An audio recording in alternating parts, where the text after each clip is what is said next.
हिंदी विभाग की ओर से आप सभी छात्र छात्राओं का हार्दिक स्वागत करती हूँ।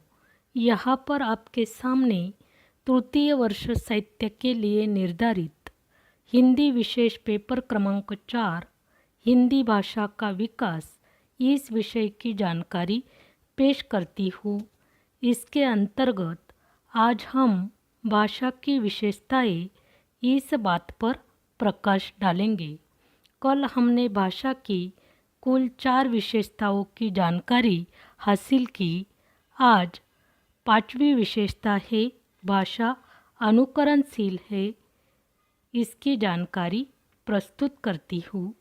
भाषा अनुकरणशील है यानी अनुकरण से प्राप्त होती है। अनुकरण यह मनुष्य का स्वभाव है।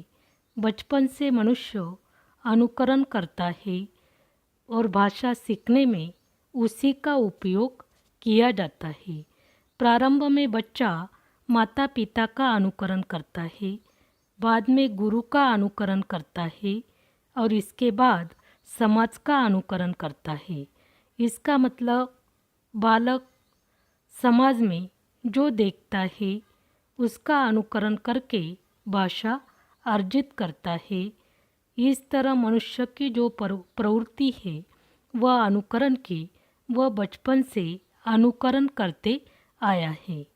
प्रारंभ में वह माता पिता का अनुकरण करने के बाद माता पिता द्वारा जिस भाषा का प्रयोग किया जाता है उसी भाषा का प्रयोग बच्चा करने लगता है। बाद में गुरु का अनुकरण करता है और इसके बाद समाज में जो कुछ देखता है उसका अनुकरण करता है और उसी का अनुकरण करने के बाद उसी भाषा का वह प्रयोग करने लगता है। इसी तरह भाषा यह अनुकरणशील है। इसके बाद अगली विशेषता है भाषा संप्रेषण का साधन है। भाषा वह साधन है जिसके द्वारा मनुष्य अपने भाव विचारों को एक दूसरे तक पहुंचाता है।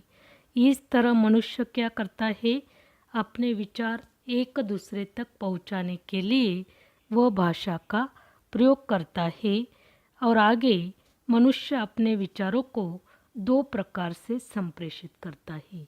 एक संकेतों द्वारा इसका मतलब मनुष्य कभी कभी सिर इंगित करता है, हाथ से किसी को बुलाने का प्रयास करता है। इसका मतलब अलग अलग संकेतों का प्रयोग करके मनुष्य कुछ न बोलते हुए भाषा का प्रयोग करता है। इसके बाद दूसरा प्रकार है वाणी द्वारा। वाणी द्वारा इसका मतलब मनुष्य एक अपने विचार दूसरों तक पहुंचाने का प्रयास करने के लिए एक व्यक्ति दूसरे व्यक्ति से जो कुछ बातचीत करता है वह वाणी द्वारा किसी न किसी भाषा का प्रयोग करता है। इस तरह भाषा यह संप्रेषण का साधन है। इसके बाद अगली विशेषता है ढांचा। हर भाषा की अपनी बनावट होती है और उनकी संरचना तथा प्रकृति अलग होती है। मराठी भाषा की प्रकृति अलग होती है, हिंदी की अलग होती है और अंग्रेजी की अलग होती है। उसी बनावट के अनुसार इसका मतलब उसी ढांचा का प्रयोग करके मनुष्य उसी में लिखने का प्रयास करते हैं। जैसे हिंदी में लिखा जाता है राम पाठशाला में जाता है, अंग्रेजी में राम गोइंग टू स्कूल। इस तरह हर भाषा का अपना ढांचा होता है और हिंदी में 2 लिंग है, मराठी और संस्कृत में 3 लिंग है। इसके बाद संस्कृत में 3 वचन है और हिंदी मराठी में 2 वचन है। इसी तरह हर भाषा की अपनी संरचना तथा प्रकृति अलग होती है और उसी के अनुसार यानी उसी ढांचे के अनुसार मनुष्य उस भाषा का प्रयोग करता है। भाषा की अगली विशेषता है भाषा अर्जित संपत्ति है। जैसे मनुष्य को उत्तराधिकारी में माता पिता द्वारा मकान, खेत आदि संपत्ति प्राप्त होती है, वैसे भाषा प्राप्त नहीं होती है, वह व्यवहार द्वारा अर्जित वस्तु है। उदाहरणार्थ, लखनऊ के हॉस्पिटल में मिले एक बच्चे का आवाज़ भेड़िए जैसा था। इसका मतलब बचपन से उन्होंने उन्हीं के साथ रहकर उसी ध्वनि का अर्जन किया था और उसी ध्वनि का अर्जन करने के कारण वह उसी भाषा का प्रयोग करने लगता है। और बचपन में जैसे बच्चे को माँ का दूध कहती है, तो वह भी धीरे धीरे वह शब्द बोलने का प्रयास करता है। इसी तरह भाषा यह अर्जित संपत्ति है। भाषा की अगली विशेषता है भाषा का मानक रूप होता है। मानक रूप इसका मतलब भाषा में परिवर्तन एवं विविधता के कारण अस्थिरता होने की संभावना होती है। इसीलिए भाषा के मानक रूप को स्वीकृत किया गया।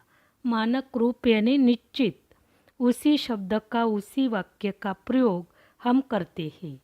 जैसे दीवार, पेड़, आकाश, फल आदि जो शब्द है, इसके लिए हम उसी शब्द का उसी भाषा का प्रयोग करते हैं। दीवार को दीवारी कहते हैं, पेड़ को पेड़ी कहते हैं। ऐसा नहीं कि आज पेड़ को पेड़ और आकाश को पेड़ का और दीवार को आकाश का, ऐसा अगर किया, इसमें अगर परिवर्तन हुआ तो इसका परिणाम क्या हो जाता है? भाषा में अराजकता का वातावरण निर्माण हो जाएगा। इसीलिए उन शब्द में परिवर्तन नहीं होता है।